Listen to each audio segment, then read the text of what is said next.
There's nowhere to run.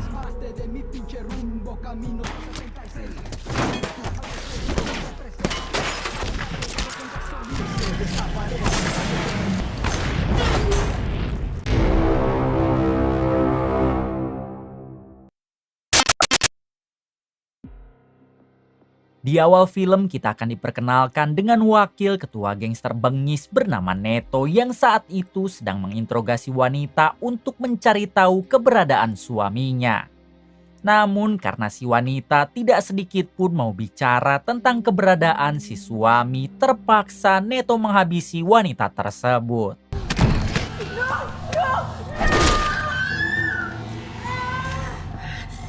He's gonna kill you. 4 tahun kemudian ternyata Neto menyerahkan diri ke polisi atas apa yang ia lakukan sebelumnya. Hal itu menyebabkan dirinya harus menerima hukuman penjara. Hari ini adalah hari di mana Neto akan dibebaskan dari penjara yang padahal seharusnya Neto dihukum seumur hidup. Neto sendiri menjadi bingung kenapa ia sampai dibebaskan dan siapa orang yang telah membebaskannya. Setelah keluar dari penjara, Neto dijemput oleh pengacaranya. Where do you wanna go? Di sini Neto bertanya kenapa ia bisa dibebaskan begitu saja. Si pengacara menjawab kalau keluarga korban yang pernah Neto habisi telah mencabut tuntutannya. Si pengacara juga menyarankan agar Neto segera pergi dari kota ini karena banyak sekali musuh-musuh Neto di masa lalu yang tidak terima Neto dibebaskan. Neto menjawab sebelum dirinya pergi keluar kota, ia akan menemui anaknya terlebih dulu. Yeah. So she says when you're standing at the pearly gates.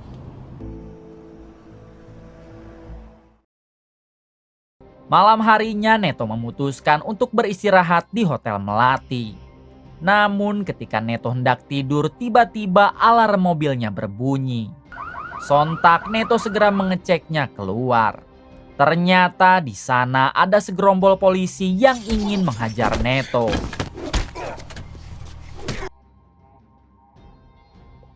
Di sini sebenarnya Neto bisa saja dengan mudah membantai mereka. Namun karena Neto tidak mau membuat masalah, ia pun hanya memilih pasrah. Kemudian para polisi itu mengatakan kalau mereka akan terus memantau Neto. Nampaknya para polisi itu juga tidak terima karena Neto tiba-tiba dibebaskan dari penjara.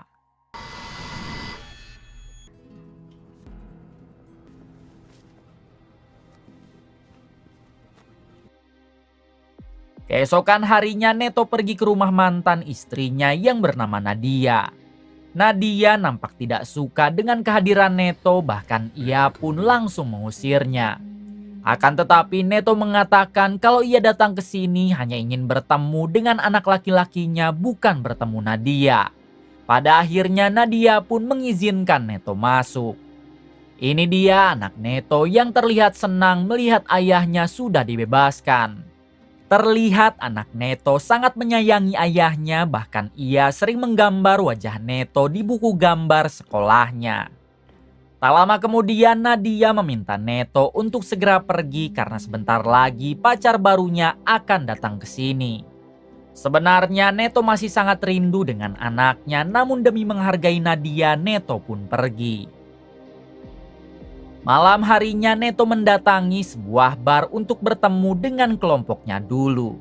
Ini dia sahabat Neto bernama Abraham yang merupakan ketua dari gangsternya. Di sini Neto mengungkapkan kalau dirinya akan keluar dari geng dan akan pergi jauh untuk menghilang. Awalnya Abraham menolak karena masuk ke dalam geng itu sama seperti darah. Apabila keluar maka darah itu juga harus keluar dari tubuh Neto. Namun karena Abraham tahu watak Neto seperti apa, pada akhirnya Abraham terpaksa mengikhlaskan Neto keluar. Esok harinya kita akan diperkenalkan dengan ketua mafia penguasa wilayah timur bernama Vincent. Terlihat saat itu Vincent sedang menyiksa seseorang yang dianggap telah mengganggu bisnisnya. Tak lama kemudian Vincent dihampiri oleh pacarnya yang ternyata pacarnya itu adalah Nadia, mantan istri Neto. Vincent yang sedang tidak mau diganggu, ia mengambil uang lalu menyuruh Nadia untuk segera pergi dengan uang tersebut. Di balik itu ternyata Neto sedari tadi telah mengawasi mereka.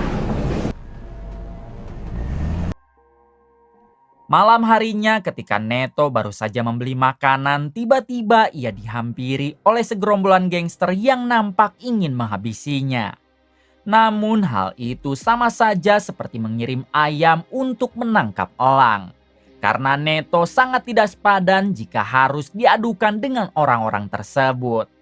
There's nowhere to run.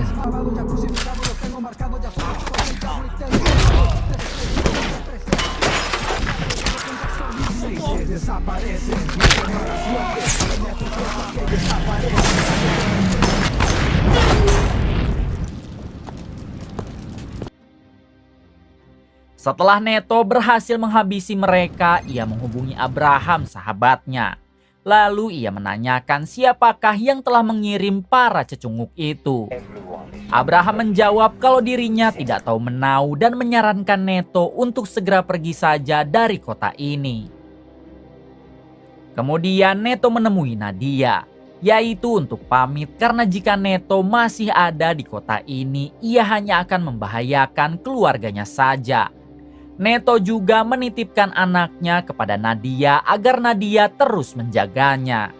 Selanjutnya Neto meminta bonus terakhir kepada Nadia sebagai kenang-kenangan sebelum mereka berpisah.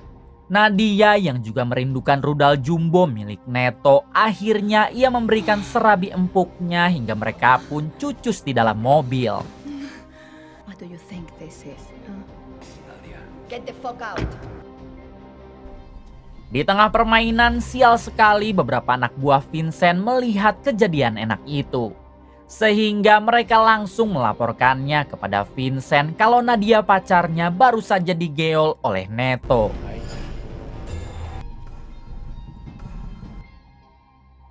Selang beberapa saat, adegan kembali pada Neto yang saat itu berada di penginapan dan akan segera pergi. Namun tiba-tiba ia dihubungi oleh anaknya yang mengabarkan kalau ia dan ibunya sedang disiksa. Tanpa menunggu lama, saat itu juga Neto bergegas pergi untuk menyelamatkan mereka. Di waktu yang sama ternyata Neto diikuti oleh seorang polisi yang dulu pernah menghajarnya. Sesampainya di rumah Nadia, Neto menemukan mantan istrinya itu sudah dalam keadaan tewas. Tak lama Vincent dan anak buahnya muncul sambil menodong senjata. Neto berusaha melawan untuk segera menyelamatkan anaknya. Namun tiba-tiba polisi yang tadi mengikuti Neto malah masuk dan Vincent pun langsung menembaknya. Setelah itu Vincent bergegas pergi dari tempat tersebut. Kemudian disusul oleh Neto yang juga ikut pergi. Tak lama datanglah para polisi lain dan sempat melihat Neto melarikan diri. Hari berikutnya Neto bertemu dengan pengacaranya di suatu tempat. Di sini si pengacara menjelaskan kalau sekarang Neto kembali menjadi tersangka atas kematian mantan istrinya serta satu polisi yang tewas di TKP. Hal itu dikarenakan para polisi hanya melihat Neto yang sedang berada di sana, sedangkan Vincent kabur duluan. Mengetahui hal tersebut, Neto nampak tidak sama sekali memperdulikannya, dan sekarang ia hanya ingin fokus untuk menyelamatkan anaknya dari Vincent. Di sini si pengacara memberitahu kalau Vincent memiliki bisnis dengan seorang bernama Dodi yang merupakan penjual senjata ilegal. Kemungkinan besar Dodi pasti tahu keberadaan Vincent sekarang. Jika Neto ingin menemui Dodi, Neto cukup mendatangi klub malam bernama Lady Bird. Mendengar itu semua, Neto berterima kasih lalu mereka pun berpisah. You got a full tank.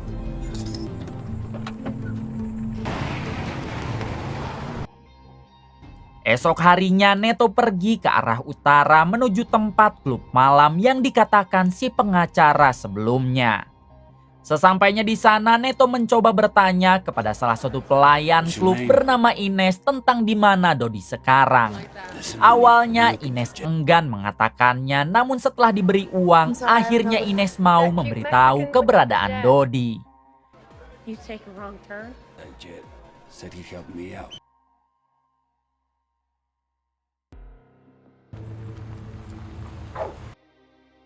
Sesampainya di rumah Dodi, Dodi bertanya apa yang Neto inginkan. Neto berpura-pura kalau ia ingin membeli senjata dalam jumlah yang banyak. Ketika Neto sedang memilih-milih senjata, akhirnya Dodi sadar kalau Neto adalah seseorang yang saat ini sedang diburu oleh kelompok Vincent. Karena ketahuan, Neto pun langsung menghabisi anak buah Dodi serta menembak kakinya Dodi. Pacarnya yang tidak terima berusaha melawan sehingga terpaksa Neto menghabisinya. Di sini Neto bertanya di mana keberadaan Vincent sekarang. Setelah Dodi mendapatkan banyak siksaan, ternyata Dodi tetap tidak mau buka mulut dan alhasil Neto pun langsung menghabisinya juga. Full of shit.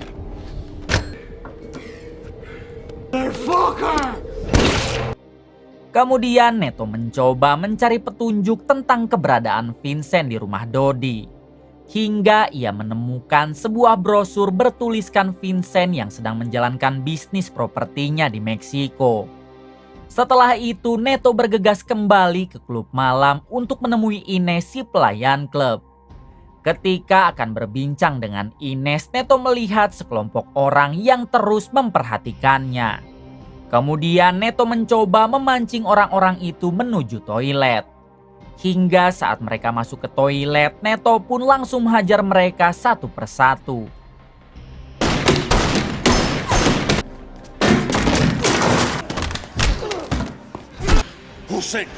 Neto sempat bertanya siapa yang telah mengirim kalian. Namun mereka enggan mengatakan apa-apa sehingga Neto terpaksa menghabisinya. Ketika Neto kembali menemui Ines, ia menawari pekerjaan untuk Ines agar berpura-pura menjadi istrinya untuk bisa melewati perbatasan Meksiko. Mendengar hal itu, Ines pun bersedia asalkan bayarannya di muka. Malam itu juga mereka berdua bergegas pergi. Hingga mereka berhasil melewati perbatasan tanpa dicurigai oleh para petugas. Karena sudah larut malam, mereka pun memutuskan menginap di sebuah motel. You met him? Yeah. Di sini Neto mengatakan kalau ada pekerjaan kedua yang harus Ines lakukan. Tanpa pikir panjang, Ines pun mengiyakannya asalkan bayarannya setimpal. Esok harinya, pekerjaan kedua yang dimaksud Neto ternyata menyuruh Ines menghubungi Vincent dengan berpura-pura ingin membeli properti rumah milik Vincent.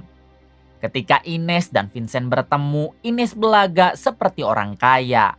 Ia juga meminta izin kepada Vincent untuk merekam fasilitas properti yang ada di sana.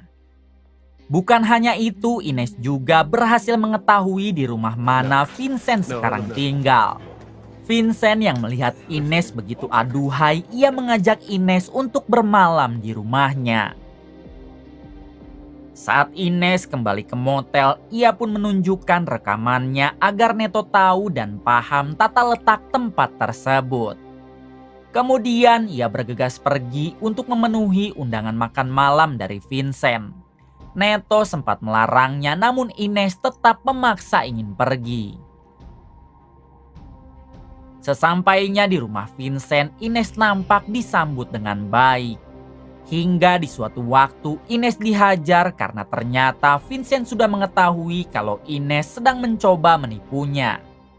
Vincent mencoba bertanya siapa orang yang telah mengirim Ines. Namun Ines tetap tidak mau buka mulut sehingga terpaksa Vincent akan menyiksanya. Beruntung Neto datang tepat waktu dan dengan cepat ia menghabisi semua penjaga yang ada di sana. Ketika Ines akan dihabisi, Neto lebih dulu melumpuhkan Vincent. Kemudian Neto menyuruh Ines untuk kembali ke motel sementara dirinya akan menginterogasi Vincent mengenai di mana keberadaan anaknya. Setelah mendapatkan beberapa tekanan dari Neto, ternyata Vincent masih saja tutup mulut. Hingga terpaksa Neto menginterogasinya dengan cara ekstrim.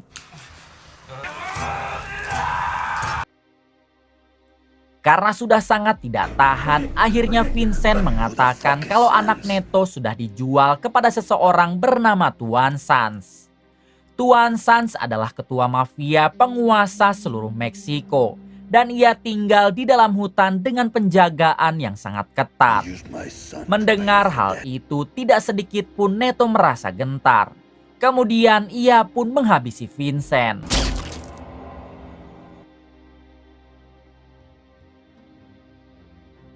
Sebelum kembali ke motel, Neto menghubungi Abraham, sahabat sekaligus ketua kelompoknya dulu. Ia meminta Abraham untuk mencari tahu tentang identitas Tuan Sanz yang saat ini sedang menculik anaknya. Sesampainya di motel, Ines sangat berterima kasih kepada Neto karena telah menyelamatkan nyawanya. Bahkan ia juga sekarang nampak menyukai Neto. Esok harinya Neto mendapat kabar dari Abraham. Jika Neto ingin mengetahui pasti tentang keberadaan Tuan Sanz, maka ia harus bertanya langsung kepada pemilik tempat tinju bernama Del Toros. Karena diketahui pemilik tempat tersebut adalah salah satu anak buah Tuan Sanz. Sebelum memasuki ke tempat tinju, Neto lebih dulu mengantarkan Ines untuk segera pergi. Karena ia tidak mau melibatkan Ines lebih dalam lagi.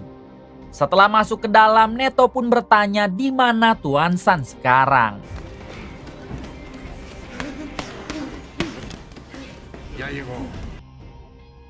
Namun tak lama dari itu, Ines ternyata malah mengikutinya. Ines mengatakan kalau ia sudah sangat nyaman bersama Neto. Namun tiba-tiba Neto dihajar dari belakang sampai pingsan. Saat tersadar, ia sudah berada di dalam mobil untuk segera mereka bawa ke markas Tuan Sanz yang berada di dalam hutan. Setelah Neto mengetahui lokasi tujuan mereka lewat GPS mobil, tiba-tiba Neto menyerang mereka. Hingga pada akhirnya ia berhasil menghabisi orang-orang tersebut.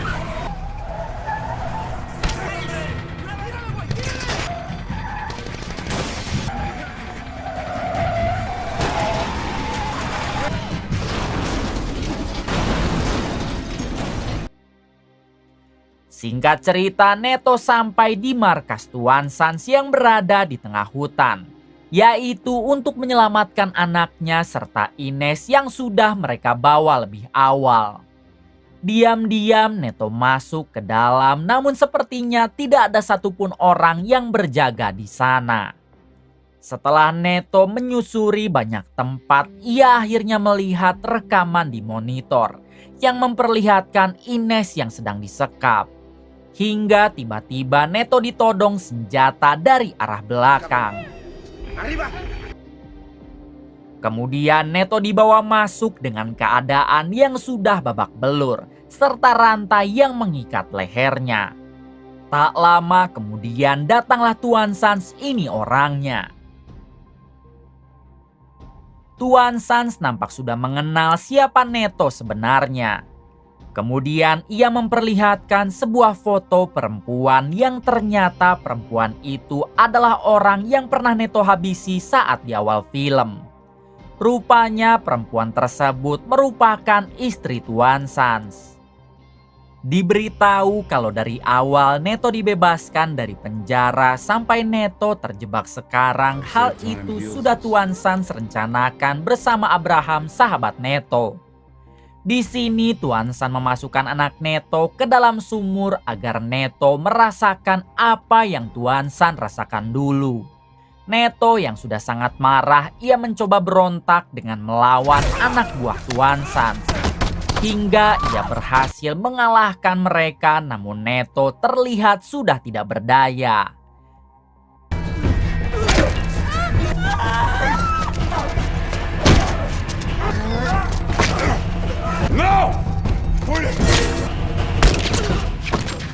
God damn it. Hingga di suatu kesempatan Neto berhasil melempar pisau ke arah Tuan Sans yang membuatnya tewas saat itu juga. Setelah itu Neto membawa anaknya yang sudah meninggal keluar dari tempat tersebut bersama Ines. Beberapa hari kemudian terlihat anak Neto dikebumikan sementara Neto dan Ines kini menjadi sepasang kekasih. Di akhir film memperlihatkan Abraham yang selama ini mengkhianatinya sedang disekap di dalam mobil oleh Neto. Neto bersumpah akan menghabisi Abraham dengan cara paling menyakitkan karena dialah dalang di balik semuanya. Terungkap fakta kalau istri Sans yang Neto habisi di awal film juga itu sebenarnya adalah perintah dari Abraham. Kemudian film pun tamat.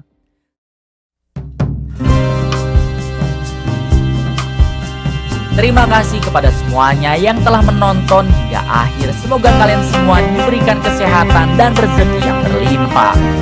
Salam untuk semuanya dari Hampura Film.